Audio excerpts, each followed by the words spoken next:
sing rego cabe yo ngasih segitu ya. Artinya itu kan fenomena yang sering kita alami tuh misalnya. Oh, jadi biyen apa ya pas awal pandemi itu bawang bombay. Bawang bombay aku yo tak pakai buat masak gini-gini itu kan yo kerasa yo maksudnya bahan yang menurutku ya daripada cabai itu kadang masih lebih pokok bawang bombay ya, mungkin tergantung produknya, tapi ya sama lah fenomenanya gitu, naik terus turun ekstrim gitu kan.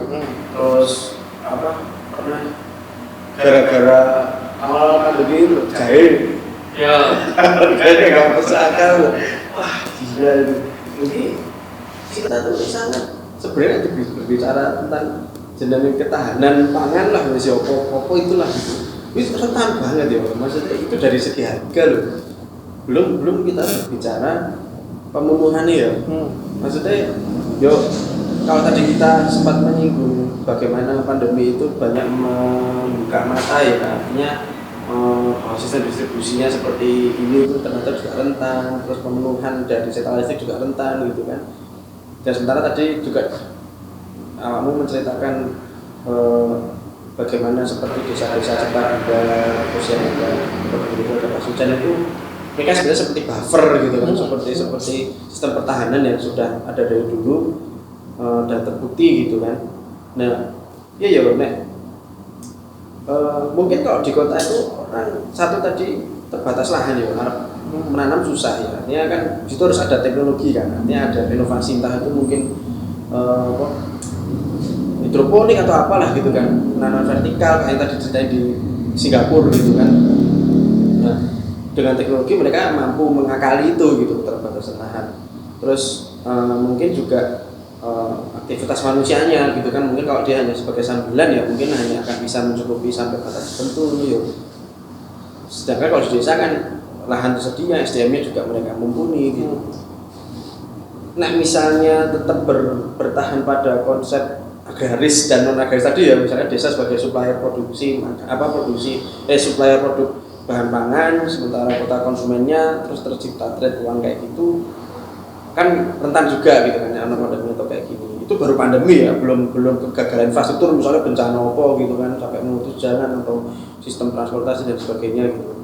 Nah ini kota itu gimana ya, maksudnya orang bisa sampai sejauh apa gitu ya. Misalnya paling gampang ya satu rumah tangga itu bisa nyukupi apa gitu loh, bisa ditanam gitu. Paling ya bisa keterbatasan. Cuma masalahnya kan sih, kalau menanam di kota itu kan, yo ambillah suatu contoh, harus ada suatu gebrakan besar seperti Green Revolution-nya Kuba ya. Organoponikos, mereka meng-create kebutuhan mereka sendiri internal dalam kota itu karena ada forcing factor-nya ya. Suatu yang memaksa itu adalah masa Soviet runtuh, mereka harus memenuhi kebutuhan karena belum ada ekonomi dari sekutu. Tapi masalahnya adalah, nah menurutku gini, yang bisa dipenuhi kayak sayur dan lain sebagainya. Saya kalau kita bicara sekali lagi copy paste terhadap teknologi di luar, sebutuh ke apa kita terhadap teknologi itu? Teknologi itu kan posisinya adalah intercept di antara masalah dan solusi. Kalau kita belum menentukan problem statementnya, kita nggak bisa menentukan solusinya. Kalau misalnya yang Singapura ya mulai terjadi integral farming dan lain sebagainya, bahkan small closed loop sistemnya itu dalam satu gedung itu mereka mau menciptakan itu, gitu. Jadi ada restoran, terus dhuwure tempat pertanian, terus hasil limbah restorannya diunggah ke titik tani, pupuk dan sebagainya. Cuma kan mereka benar-benar struggle terhadap lahan, negara cilik gitu kan. Nah, negara cilik tergantung terhadap distribusi, akhirnya mereka mencoba memenuhi sendiri dan lahannya juga terbatas. Di Indonesia kan permasalahannya belum seketat yang terjadi di Singapura, tapi belum teroptimalisasi gitu. Jadi misalnya ini masalah harga ya, harga kok iso rendah banget, iso dhuwur banget dan lain sebagainya itu karena masalah yang memiliki wewenang terhadap itu sembrono, sehingga ketika panen raya tidak terserap. Ya. Yang padha ngene iki. Nek dhisik zamane cerita Nabi Yusuf itu 7 tahun panen, 7 tahun kekeringan iki, maka kudu enek sing disimpen. Ya kaya padha wae extreme value untuk dalam cuaca ketika ada extreme value maka harus ada retentionnya, ada penampung sementara di bendung dan lain sebagainya, waduk gitu. Nah intinya adalah bagaimana menciptakan ya buffer pun mau di kota, atau sistem lumbung ya sebenarnya sudah turun menurun. Di kota apakah bisa sistem lumbung? Bisa. Kayak kalau istilahnya di Jerman yang lager lah ya, yang menerima barang-barang dan lain sebagainya. Di kota pun bisa melakukan itu gitu loh. Istilahnya gudang lah. Nah gudangnya kan sekarang stoknya beras.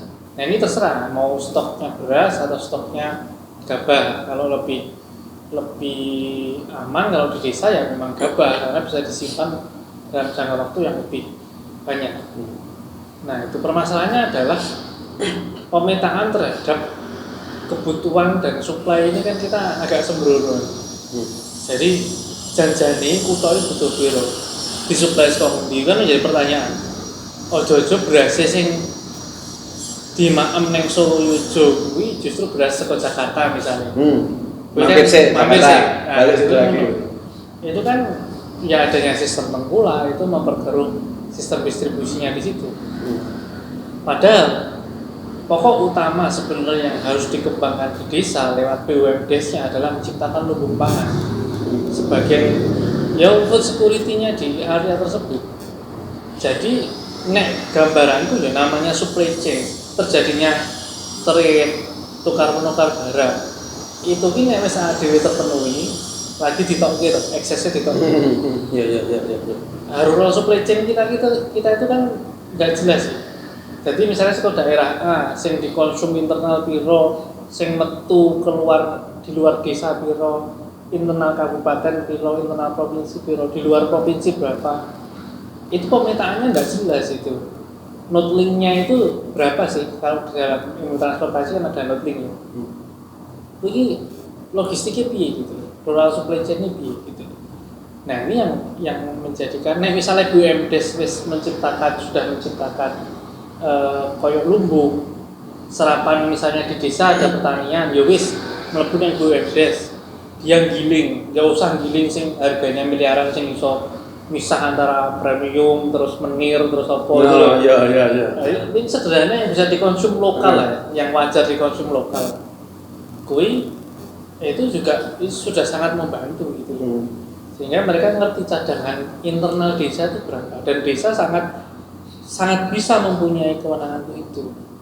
Nah, food station kayak gini yang akhirnya mereka nanti dikoordinasikan misalnya kabupaten.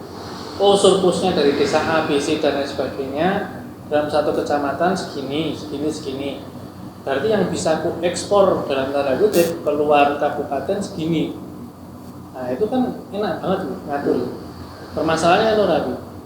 Tengkulak datang, tidak ada proteksi terhadap petani. Jadi petani ini wis benih kadang tuku, pupuke harganya ditentukan pasar, ya kan? Yeah. Harga GKG, harga jualnya ditentukan tengkulak, ayo rugi gitu. Tapi kalau ini sudah ada perlindungannya berupa lumbung yang diciptakan oleh BUMDes tadi, menurutku itu lebih resilient terhadap bencana, terhadap apa itu. Ya memang akan ada pertentangan. Itu akan benar-benar masuk intrusi pasar bebasnya akan kacau ya. Ya soalnya kota itu kan dalam tanda kutip terbiasa dia menerima barang jadi ya. Iya. Terus barang jadi tuku kan jadi sekolah di bola untuk kasarannya dan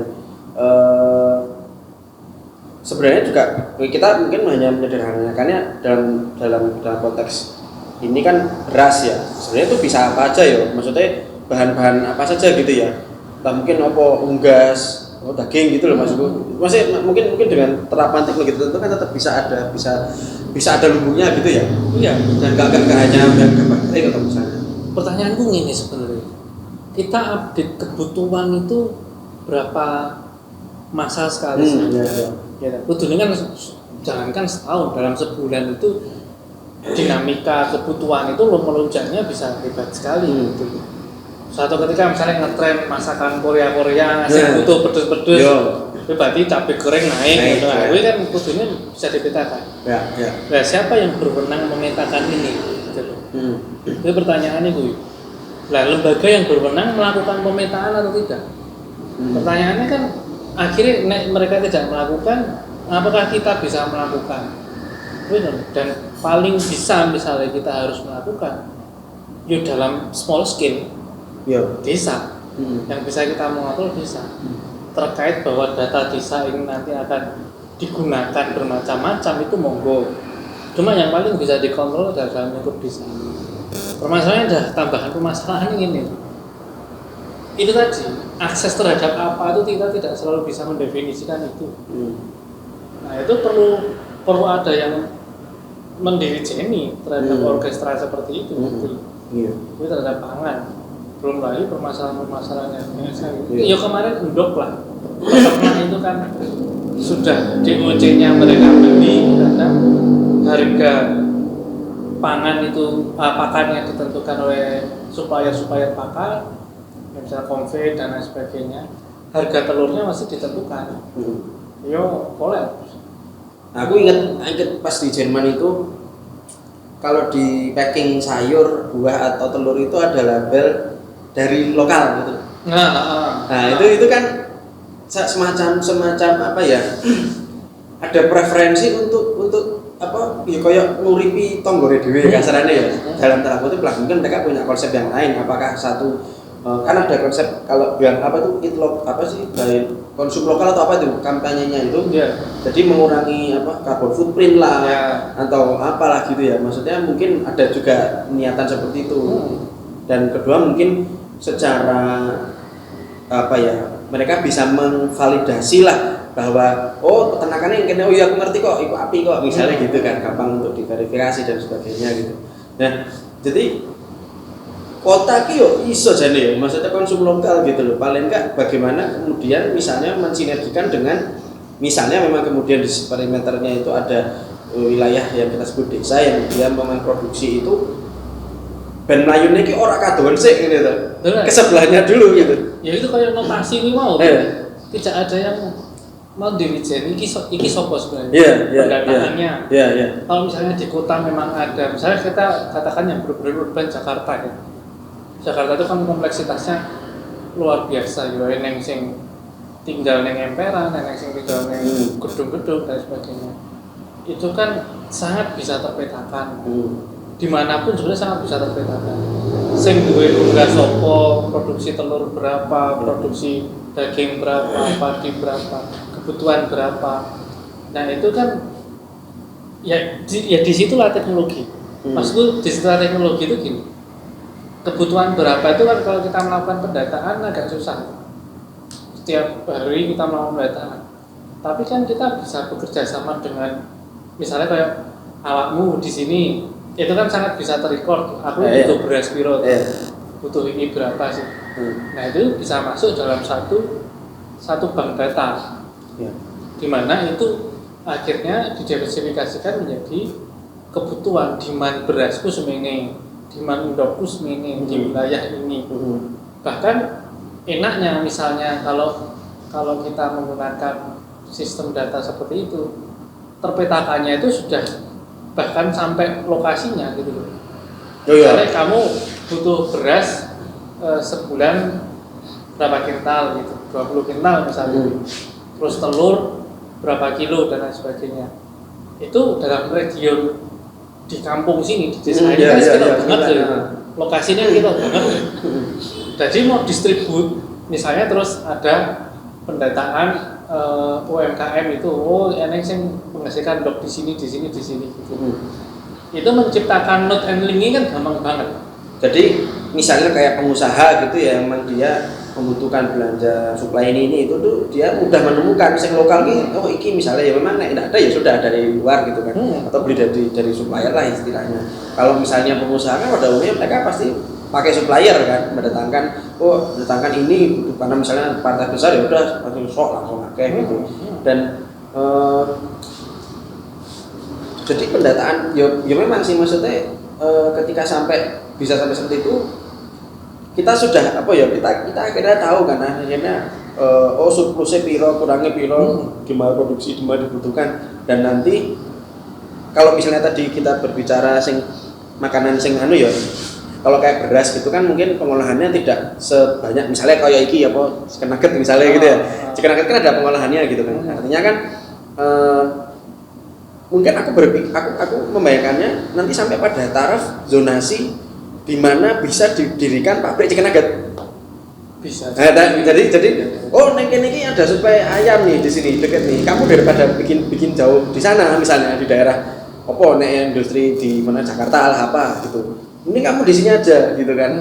Buat di sini ada supaya ayamnya kebutuhan kamu berapa? Oh cukup. Nah, buatlah di situ gitu. Meskipun di daerah lain yang tidak ada supaya ayamnya rodok urung tentu iso gitu. Jadi sampai ke kebijakan RT/RW lah mungkin ya.